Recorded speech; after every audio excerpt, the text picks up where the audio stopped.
A insustentável devisa do ser, o escritor Milan Kundera, ele fala sobre a questão da memória, o esquecimento, né?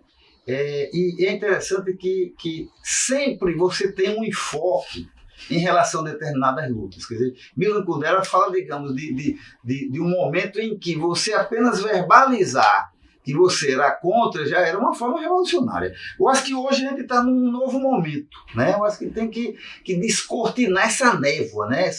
Esse lance de esquecimento e fazer o resgate histórico. Então, quer dizer, você tem no Brasil assim, toda uma geração acabou entrando nessa luta de resistência política, né? E dentro disso o Rio Grande do Norte, que a gente vai falar um pouco sobre a questão do Rio Grande do Norte.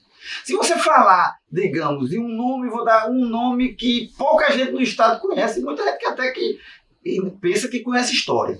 Quer dizer, existe um nome que é muito interessante aqui no Rio Grande do Norte, para me falar um pouco sobre essa geografia humana desses militantes que tombaram na questão da resistência contra o regime militar. Você tem um nome que não é muito conhecido, mas é um nome extremamente sintomático em falar. Quer dizer, o sequestro do embaixador americano Elbrick foi comandado por um norte-riograndense chamado Vigílio Gomes da Silva. Agora, existe dentro dessas pessoas que tombaram outros mais conhecidos, Luiz Maranhão, Irã Pereira, João Maranhão, que morreu no exílio do Uruguai, mas existem aqueles que são praticamente os desconhecidos, né? Porque no final, quem acaba fazendo a militância mesmo é aqueles que você não conhece de nome. Então, dentro essa relação, você tem o nome de Silton, você tem o nome de Anatália. Ela entra na resistência, na militância, através do Luiz Alves Neto, mas também por sua trajetória. Ela era costureira, militava na cooperativa popular, né? Tinha estudado primário, secundário e o científico no colégio estadual, no caso científico em Mossoró, foi onde Luiz a conheceu. Luiz vinha da militância. Então ela já tinha esse envolvimento com lutas, digamos, comunitárias, de apoio mútuo na sociedade local. E tanto que ela é seduzida, não foi só pela paixão, muita gente se apaixona por pessoa de esquerda e nem se tornam militantes, nem vão para uma vida de riscos, né? Que ela sabia que viver com Luiz Alves era assumir um risco enorme. O PCB era um partido clandestino, um partido que foi para a resistência armada, um partido que era perseguido. Ela percorre vários lugares com ele, né? Vai a Recife, vai a várias cidades com ele. Campina Grande, e ela presa em Gravatá, na Zona da Mata. Canavieira, ali, trabalhando junto aos camponeses, que é uma coisa que ela, tudo indica que ela fazia aquilo com muita naturalidade, né? Que era parte da própria vida dela, né? Então ela entrou naquilo por si mesma, entrou pela ligação, pelo companheirismo, pelo casamento, mas entrou também pela sua vida, por sua escolha, né? Ela começou a ajudar nas coisas muito rapidamente. E à medida que ela vivia o dia a dia de uma luta, o dia a dia de um grupo que estava se organizando, que estava dentro de um processo, que estava analisando, que estava organizando essa própria luta, ela foi vendo cada vez mais que era justa, que era necessária a luta e tal. Então, ela foi, se ela não tinha antes um nível de consciência, ou pelo menos de maturidade revolucionária, para compreender as coisas, rapidamente ela se identificou e rapidamente ela fez essa opção. E rapidamente ela fez como a Natália. Ela não fez, isso eu vou dizer sempre.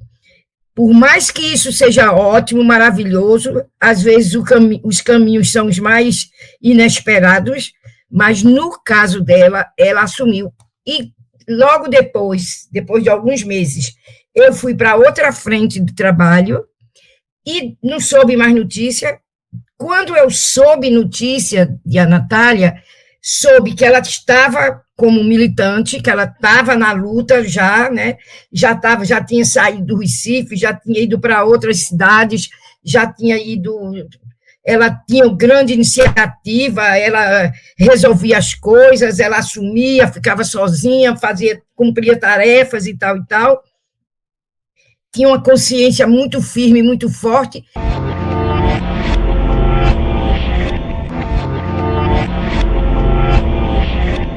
Ocorre que quando a gente chegou em Gravatar, onde estava localizado o nosso aparelho, eles exigiram que eu indicasse onde era, eu me recusei, disse que não indicaria, fosse por vontade própria, mas ele disse, não tem problema não, você não vai dizer, apesar de levar uma máquina de choque elétrico, tudo, e aplicarem choques, tudo, e eu me recusava a identificar onde estava localizado o nosso aparelho. Ocorre que eles estavam com a minha carteira profissional e saíram na rua, indagando, né, onde ficava tal rua e papapá. Sei bem que era até próximo, onde eles localizaram. Estava próximo à delegacia, deixaram o carro com um motorista, com um agente, e eu no banco de trás do veículo. E eles saíram na rua, procura, e encontraram o local, o aparelho, e prenderam uma mulher, claro, sem antes de atirarem ou na direção dela. Sei bem que ouvi, deu para ouvir o estampido, e o policial que estava na direção do carro dirigiu o veículo para o local. Quando chegou lá, minha companheira já estava dominada, algemada pelos agentes. Amei e fui tão leve, quis viver pra esse amor que foi tão breve. Não foi surpresa ela ter assumido a luta, não foi surpresa ela ter sido presa, nesse sentido assim, não foi surpresa a morte dela, porque ela era uma pessoa muito, assim, de uma dignidade, era uma dignidade, assim, e uma dignidade tranquila, uma dignidade calma, não era uma dignidade de rompante, de heroísmo, eu faço, não, era uma dignidade de quem diz assim, é isso, não tem outro caminho, não tem... Então, isso é o que eu lembro de Ana Natália, isso é o que eu sei de Ana Natália, são as impressões que eu tive dela, nessa pouca convivência que eu tive, e que aprendi muito, porque eu tinha uma admiração enorme. Eu sou uma pessoa muito, assim, meio alvoroçada, né, como você está vendo, mas, assim, e ela era uma mulher calma, era uma mulher, sabe? E eu gostava muito de conversar com ela. A gente conversava coisas, sabe? E quando começava a conversar, que chegava em algum lugar que ou eu achava que podia entrar num terreno que já passaria um pouco da segurança, ou ela achava, a gente mesmo parava. A gente tinha vamos dizer assim, era uma coisa meio, uma harmonia, mais ou menos, a gente sabia até onde ia. Durante o período de tortura, eu não vi mais a Natália. Eu estava numa espécie de porão, prisioneiro com vários outros companheiros, mas em celas individuais. E chegou um momento em que, durante as sessões de tortura da Natália, em que ela estava sendo serviciada por 5 torturadores, 5 policiais, e eu ouvia apenas os gemidos dela, as exclamações, repetindo meu nome constantemente, me chamando, meu nome natural, que seria o que estava no documento que a gente tirou na clandestinidade, era José, ela me chamava de Zé, e clamando, pedindo ajuda, pedindo socorro nesses momentos. Eu estava no meio estava na cela, numa grade, eu não via, eu só ouvia através só via pelos sonhos que chegavam até mim, né? Essa lamúria, esse sofrimento dela. E isso me deixava como resposta a minha indignação toda carregada em impropérios que eu já lançava contra a polícia.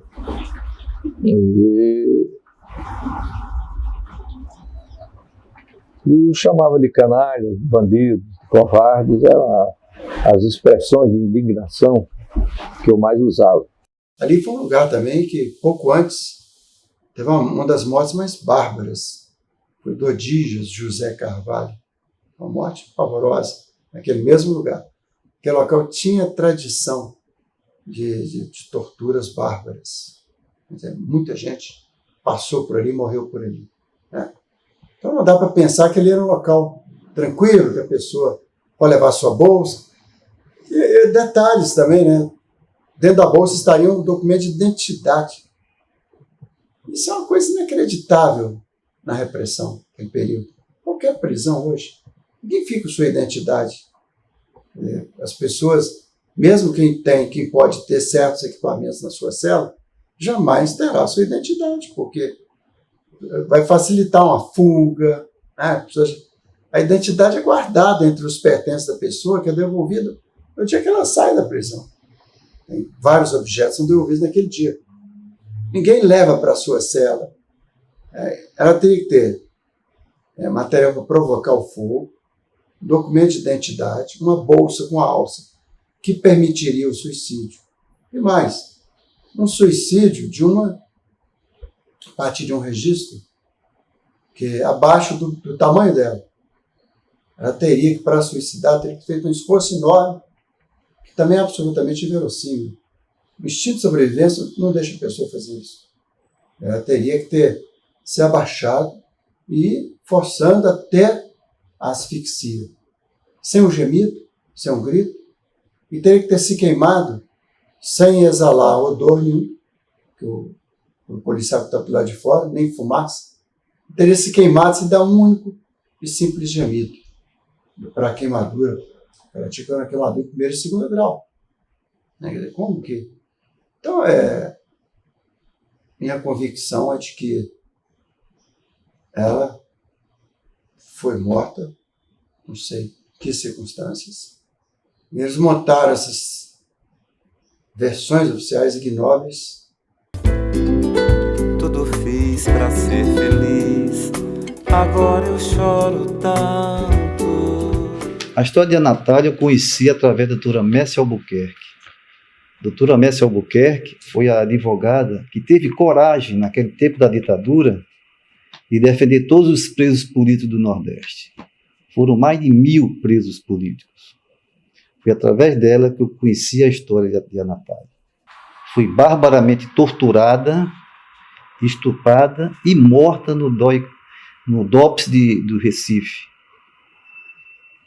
E criaram uma farsa que ela tinha se suicidado. Era costume na época os órgãos de repressão inventar essas histórias para encobrir os crimes cometidos. Um outro momento em que a gente conseguiu abrir um espaço de tempo para conversar também muito rapidamente foi no Natal, quando a repressão permitiu que nós ficássemos 5 minutos juntos, mas sem direito à conversa, sem direito à troca de ideias ou de informações. Isso aí, plantaram um policial na nossa frente, mas ela, inteligentemente, ardilosamente, pediu autorização à guarda para me beijar.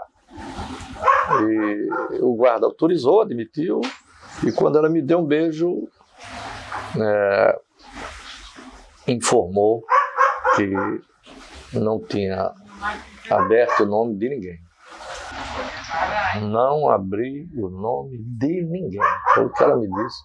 Isso rapidamente, para não provocar suspeito na vigilância policial. E isso me deixou muito tranquilo, porque fazia já uns 6 dias que a gente estava sendo torturado de manhã, de tarde e de noite. Não havia espaço. Em dado momento, eu escuto um barulho próximo à grande sala em que ela estava depondo, e não consegui identificar. Então, um policial se aproximou de mim e disse: Maia, vem aqui, chamou pelo meu nome de guerra. Maia, vem aqui. Nós vamos mostrar uma coisa a você. Seja duro. Eu já imaginava o desastre, porque a gente só via morte. E quando eu adentrei a sala, onde a imprensa já estava ocupando, já tinha ocupado tudo, quando eu adentrei a sala, o camarada disse: olha isso, sua mulher suicidou-se, sua companheira suicidou-se. Aí eu indignei, me revoltei, fiz um protesto, estava diante da imprensa, fiz minha denúncia de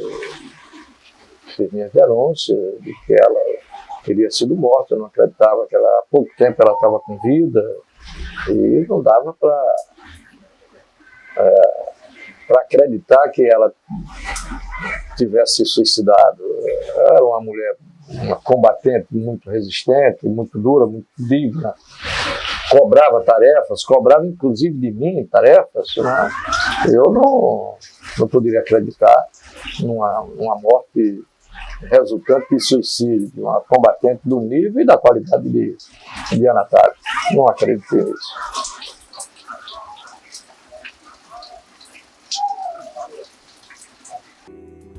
A gente está continuando de várias Ana Thálias. Isso que eu acho que é importante. E a gente também vai ser esse ponto de referência. Então, é como se fosse uma corrente. Não é que os elos vão se formando e às vezes dá a impressão que não tem saída. Às vezes dá uma ideia assim, de escuridão, que não tem para onde eu vou.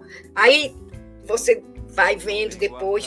Então, é um processo de vida. É um processo de vida em que a vida individual, ela é básica, é fundamental, mas ela se dissolve, ela vira semente, ela vira referência, ela vira possibilidade, ela vira estudo, ela entra na gente, né? Assim, às vezes eu lembro dos companheiros, tantos e tantos, que nós perdemos, né? Não só na ditadura e é como se a gente passasse a ter os olhos deles também, a ter o raciocínio deles também. A gente vai ficando cada vez mais forte.